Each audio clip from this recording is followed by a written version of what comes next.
Hi everyone, I'm Dr. K with Active Care Products, makers of IntelliRoll's Firm and Flex, the world's first anatomically designed foam rollers. I'm here with mixed martial arts professional Brooksy Bayard, and today I want to talk to you about the significance of forward head posture, its implication on neck problems, as well as the immobility of the upper back and the lack of extension that's common in human beings because of forward postures. Then we'll show you how to release that area easily using the IntelliRoll, and then simple strengthening exercises for the neck and upper back.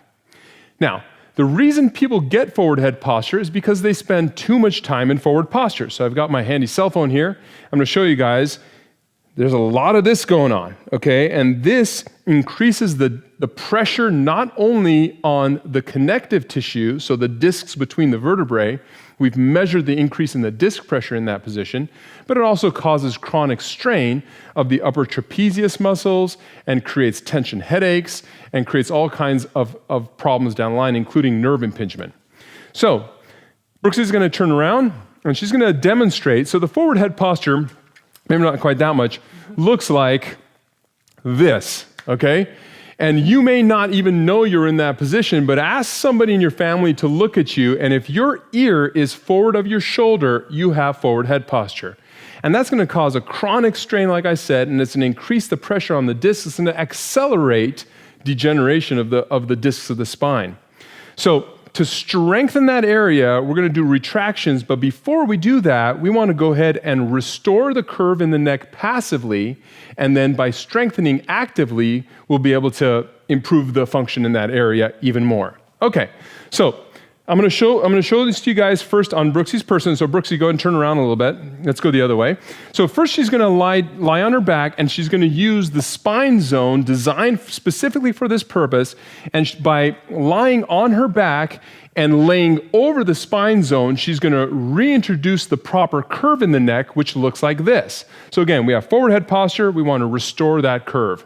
Next thing we're going to do, after she does that for a couple minutes, she's going to roll up and down on her mid-back. And this is where I get really excited about the IntelliRoll, because the entire design of the IntelliRoll came about to access this area. So Brooksy, let's go ahead and start first on your back. And before we even roll, Brooksy's going to simply line herself up in the spine zone. Using her heels, she's going to move up a little bit, and she's going to just let her neck hang straight back. So what you guys will notice is that her shoulder blades are off of the ground. Okay, this creates a perfect traction on the neck, and it reintroduces the proper curve back into the neck. Now, you can't sustain that position without paying attention to your posture and without strengthening those muscles. Before we go into that, we're going to roll the upper back out. So Brooksy's going to go ahead and hold her head, tuck her elbows, pull her hair back, and she's going to lift herself up right up on top of the spine zone, at which point in time you'll notice her laying back on it and lowering her pelvis. Most people do this incorrectly with their head forward. So remember, we're trying to improve not only the tightness in the muscles that surround the spine, but we're actually literally trying to get mobility into the joints of that area. And because of the anatomic design, the access to that area is allowed. So once she's in that area, she's going to release that for about 60 to 90 seconds.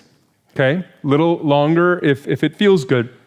And she's going to do that no more than a couple minutes. Once she's done there, we're going to go right into strengthening that area, because once you combine mobility with strengthening exercises, you're going to get great results. So Brooksy, let's go ahead and go face down. So the strengthening exercises are super easy, okay, but most people engage their low back muscles too much. So here's what I want you guys to visualize. So you can put a towel under your forehead. And so simply visualizing a string pulling the head straight up. So Brooksy's going to lift straight up, okay? And that's how she's going to activate the neck retractors and extensors to give herself endurance in her neck muscles. And she's going to repeat that about 10 or 15 times. The progression looks like this. Now she's going to lift her arms up, and she's going to squeeze her mid and lower traps together.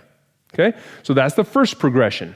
Once she improves on that and she has the tolerance, we're going to go into the T position. Let's go thumbs up, and she's going to come straight up again, squeezing the shoulder blades. Okay? So now we're really engaging the muscles between the shoulder blades and strengthening the neck muscles all at the same time. The final progression She's going to put her arms out in front of her. This is in the Y position. This is going to really activate the lower trapezius muscles. Same premise first, lifting the head and then lifting the arms and reaching straight out in front of her.